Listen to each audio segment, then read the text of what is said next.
이런 경우가 있습니다. 아빠가 아끼는 고서를 중학생 아들이 라면 받침으로 씁니다. 아빠 눈에서 막 불이 일어납니다. 예수님 초상화에 얽힌 사건도 있습니다. 스페인 어느 마을에 19세기에 그린 예수님 벽화가 있습니다.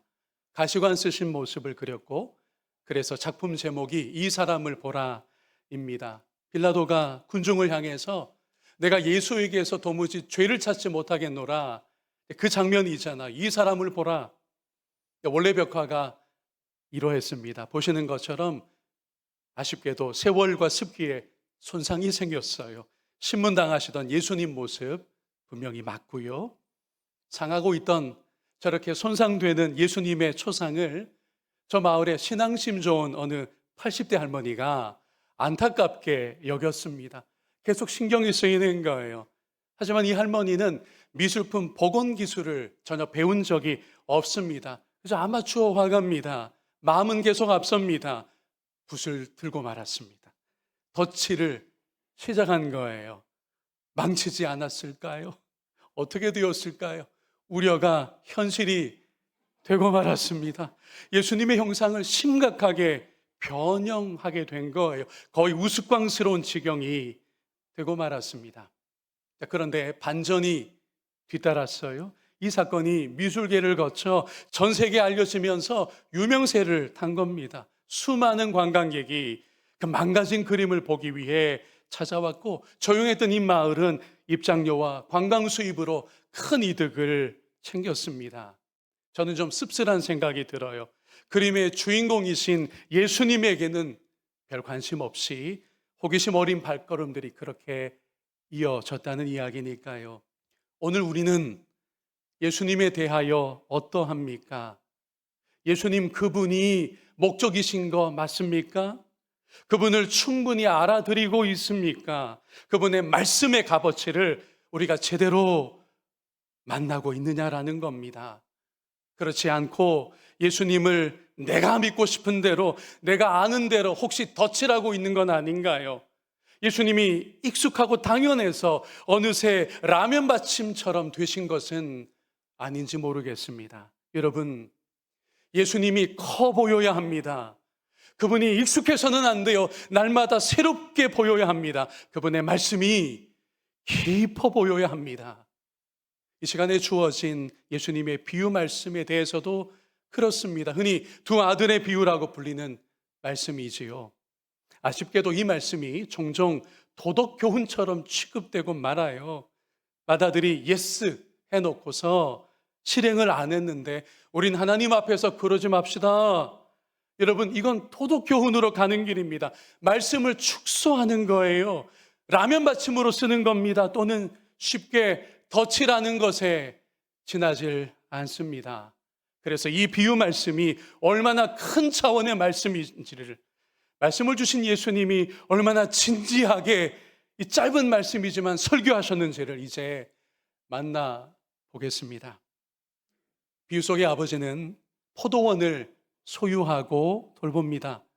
여러분, 왜 포도원일까요? 사과 농원은 좀 안 될까요? 제가 좋아하는 복숭아는 어떻게 안 될까요? 예수님의 다른 비유 중에도 포도원 나오니까 목사님 그거 캐묻지 말고 퉁치고 지나갑시다, 이러면 속 편할까요? 여러분, 구약 성경에서부터 이스라엘을 포도원에 혹은 포도나무에 비유했습니다. 대표적인 곳이 이사야서에 있지요. 세 번역으로 보겠습니다. 5장 7절인데요. 이스라엘은 만군의 주님의 뭐라고요? 포도원이고 유다 백성은 주님께서 심으신 포도나무다고 하셨습니다. 그래서 그 이유를 보면요, 선한 것이, 선한 열매가 날 것을 기대하셨는데 가만히 보니 이스라엘 가운데 사륙과 악행만 있구나라고 하나님이 안타까워하십니다. 예레미야서 2장 21절도 보면 좋겠는데요. 내가 너를, 여기 너는 이스라엘입니다, 순전한 참종자 곧 귀한 포도나무로 심었거늘 내게 대하여 이방 포도나무의 악한 가지가 됨은 어찌미냐고 말씀하셨습니다. 이처럼 포도원 또는 포도나무는요, 이스라엘을 가리킵니다. 신약 성경으로 확장하면 이방인을 포함한 하나님의 백성이라고도 할 수 있습니다. 자, 비유해서 아버지가, 이 포도원 주인인 아버지가 맏아들을 부릅니다. 그에게 말합니다. 얘야, 너 포도원에 들어가야지, 가서 일 좀 해야지 라고요. 이 맏아들이 누구를 뜻한다고요? 이스라엘 민족 유대인들입니다. 이들은요, 구약 성경으로부터 포도원이었으니까 포도원에 있는 게 맞아요. 거기 들어가서 일 좀 해야죠. 즉 하나님의 백성답게 가꾸어지는 겁니다. 열매를 맺는 겁니다. 맏아들이 이걸 수긍할 수밖에 없으니까 대답합니다. 예스, 네, 그럴게요. 하지만 실제로는 어떻게 했나요? 29절에서 확인합니다. 대답하여 이르되 아버지 가겠나이다 하더니 어떻게 되었습니까? 가지 아니하고. 이게 무슨 상황입니까? 아니, 말장난은 아닐 테고 까먹은 것도 아닐 것이고 왜 이러는 걸까요? 여러분, 예수님은 이 비유를 통해서 큰 차원의 말씀을 저 구약 성경으로부터 신약까지 이제 들어가는 이 넓은 범위의 말씀을 들려주시는 거예요. 즉 먼저 부름받은 구약 이스라엘이 하나님 앞에서 실패했다는 중대한 선언을 주신 겁니다. 그들 스스로가 더는 포도원이 아니라고 자인했던 것입니다. 예수님은 이 말씀을 통해서 특히 예수님 자신의 상황을 보여주시기도 했습니다. 즉 유대인임을 내세우며 기득권을 가졌던 대제사장들, 장로들, 바리새인들을 가리키신 거예요. 이들이 새 이스라엘을 이제 만드시는 예수님을 비판합니다. 거부합니다. 오늘 본문이 있는 그 장에 23절에 이 말씀이 있잖아요. 예수께서 성전에 들어가 가르치실새 대제사장들과 백성의 장로들이 나와 이르되 너가 무슨 권위로 이런 일을 하느냐? 또 누가 이 권위를 주었느냐? 쉽게 표현해 볼게요. 메시아로 오신, 하늘에서 오신 그리스도 예수께 너가 도대체 뭔데? 너 진짜 메시아야? 너가 하늘에서 오기라도 했다는 거야? 이런 식이었던 겁니다. 예수님은 분명 하나님의 아들로 이 땅에 오신 메시아이신데 그들은 메시아 그리스도를 믿지 않습니다. 배척합니다. 죽이려 합니다. 그 결과 예수님이 만드시는 새로운 포도원에 들어오지를 않습니다. 그래서 아버지는 혹은 하나님은 누구에게 시선을 돌립니까? 하나님의 눈이 누구에게로 향합니까? 둘째 아들에게로 향합니다. 둘째는 이렇게 되었습니다. 본문 30절 말씀입니다. 둘째 아들에게 가서 또 그와 같이 말하니 대답하여 이르되 실소이다 하였다가 어떻게 해요? 그 후에 뉘우치고 갔으니. 여러분, 이 둘째 아들은요 처음부터 노우였습니다. 싫어요였습니다. 왜냐하면 이들은 하나님에게서 멀었던 죄인들과 이방인들이니까요. 하나님이 누구이신지 자체를 잘 몰랐습니다. 그저 살면 되는 줄 알았어요. 율법도 받지를 못했던 자들이죠. 그런데 모든 민족을 구원하러 오신 메시아 예수 앞에, 특별히 죄인들을 구원하러 오신 예수님 앞에 이들이, 세리와 창녀들이, 이방인들이 좋은 반응을 보이기 시작한 겁니다. 정리해보면 이제 죄인과 이방인들이 하나님 백성에 참여합니다. 이들이 처음에는 싫어요 뿐이었는데 이들이 이제 포도원에 들어갑니다. 이건 하나님의 아들 예수를 영접하고 따르기 때문입니다. 여러분, 그래서 조용히 제가 물어보고 싶어요. 여러분은 맏아들에 가까우신가요? 아니면 둘째 아들에 가까우신가요? 원래 신앙 배경에 쭉 성장을 했는데 지금은 겨우 생존하는 교인이신가요? 혹은 세상에 휩쓸려 살다가 뒤에 정신 차리고 하나님의 자녀가 된 경우인가요? 제가 이 말은 꼭 드리고 싶습니다. 두 경우 모두 근본은 모순입니다. 결국 방황과 어그러짐이 있었다는 거예요. 그리고 두 경우 모두 바르게 되는 유일한 길이 있어요. 그게 바로 예수 그리스도라는 길입니다. 이것을 어느 성경학자가 이렇게 잘 통찰했어요. 도식이 있어서 전광판을 보시길 바랍니다. 맏아들은 대답 잘하고는 행동은 반대였습니다. 둘째 아들은 대답 잘못하고는 아니요 하고서는 정작 행동이 반대였죠.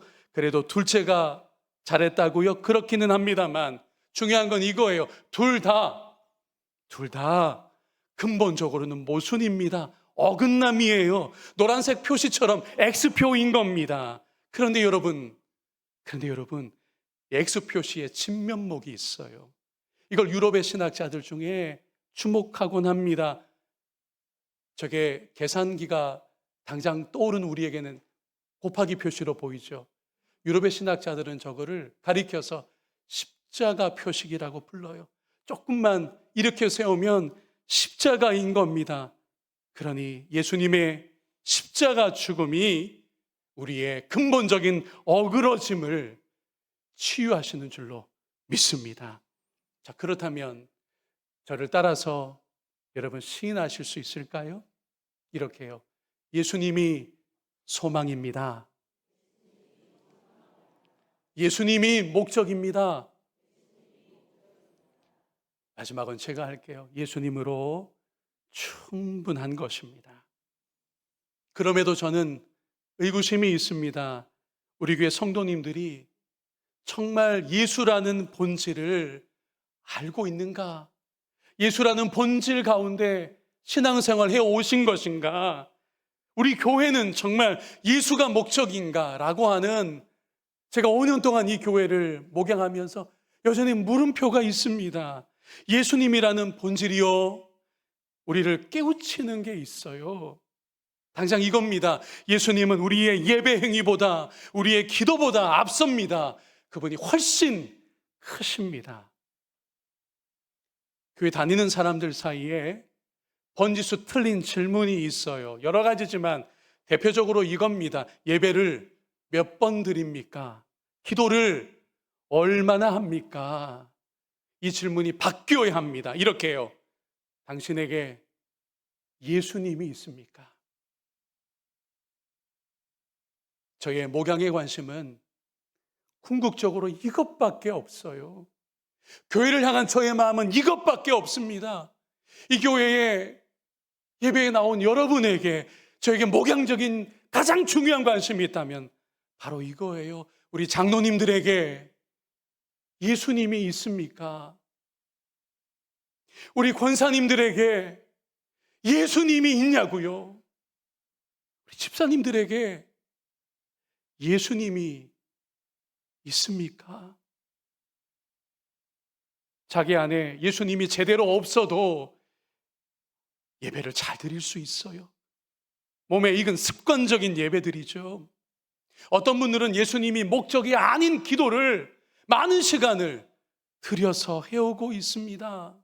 그러니 30년, 40년 교회를 다녀도 그분 안에 예수로 충만하지를 않은 거예요. 그 사람의 신앙생활 속에 예수가 보이지를 않는다는 것입니다. 예수로 충분하고 예수의 복음으로 자유한 교회가 있습니다. 성남에 있는데요. 대학교 공간을 빌려서 예배합니다. 그런데 제가 충격과 도전을 받은 대목이 있어요. 익산에서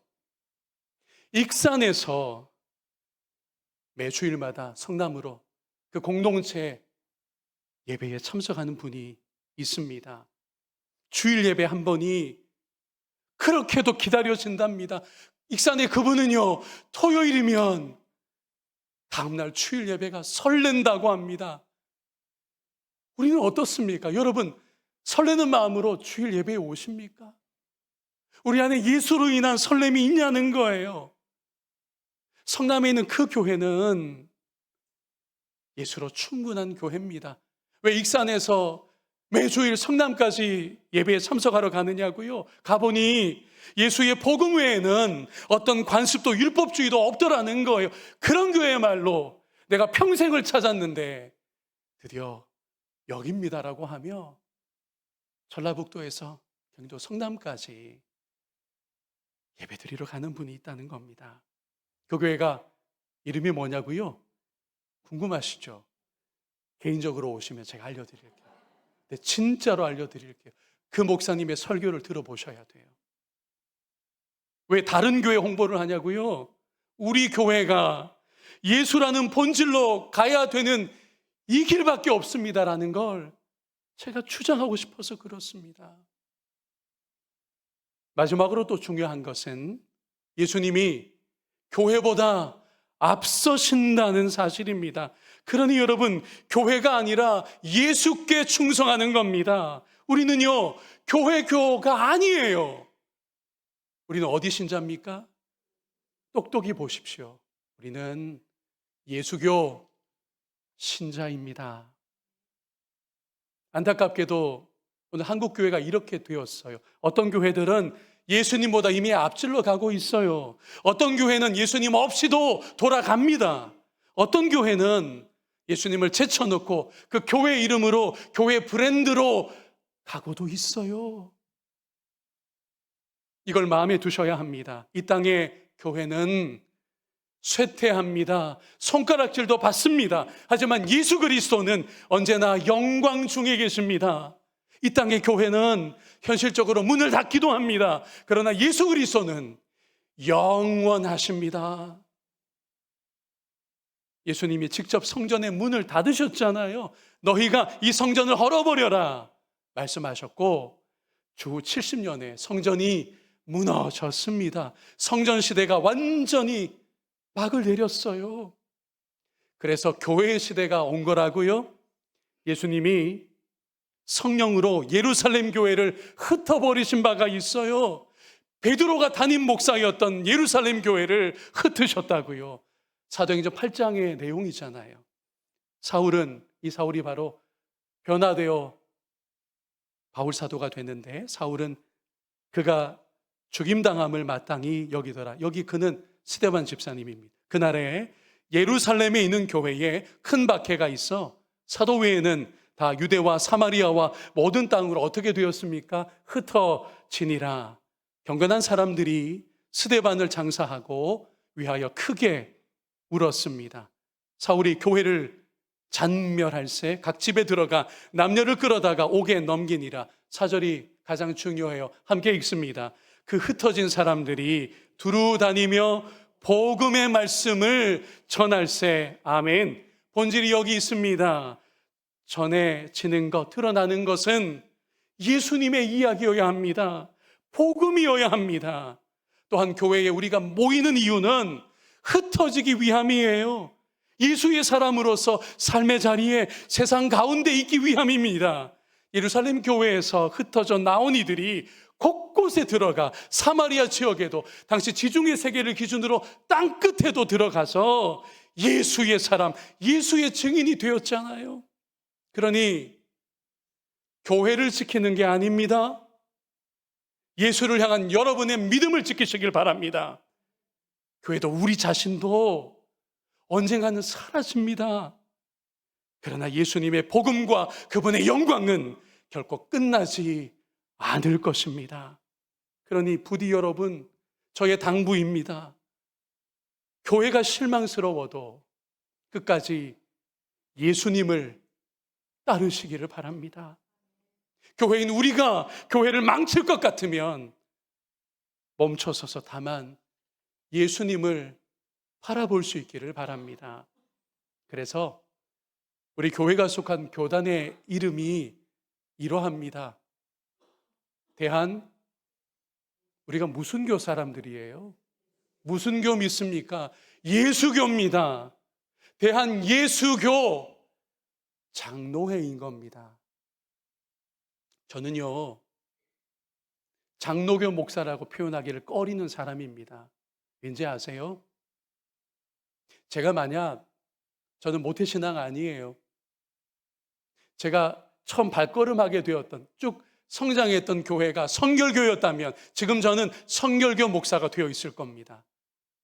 저희 가정이 인도함 받아갔던 교회가 침례교였다면 저는 지금 침례교 목사가 되어 있을 거예요. 무엇보다 하나님과 그의 아들 그리스도께서 열방의 주제이신데 왜 교단을 앞세웁니까? 교단이 뭐가 중요합니까? 예수가 본질이지. 여러분, 장로교가 아니에요. 형편상 현실적으로 성결교냐 감리교냐 침례교냐 구분할 때 장로교라고 쓰는 거지만 우리는 어느 교 사람들이라고요? 예수교 사람들입니다. 예수교 사람들. 그래서 대한예수교 장로회라고 교단 이름을 고민했던 그 선배들의 진정성 여기 있는 거예요. 장로교라 큰일 나. 이거 큰일 나. 이거. 우리가 제도적인 회로 모일 때 그게 장로회인 거지 예수교야. 선배들이 잘한 겁니다. 설교를 정리하겠습니다. 저도 여러분도 예수께 예스 합시다. 네, 예수님이라고 하자고요. 그분이 우리의 신앙과 삶의 유일한 목적이시니까요. 대답을 예스라고 했다면 예수님을 참으로 따릅시다. 이게 삶으로서의 예스입니다. 그러니까 대답도 행동도 예수님 앞에 늘 예스가 되는 우리 모두였으면 좋겠어요. 무엇보다 예수로 충분한 나, 예수로 충분한 우리 교회이기를 주님의 이름으로 간절히 소망합니다. 예수밖에 없어요. 교회가 회복되려면 이 길밖에 없어요. 모든 부차적인 것들 내려놓아야 합니다. 교회가 그러면 예수 중심의 교회가 될 거예요. 우리 이 주제로 찬양하겠습니다.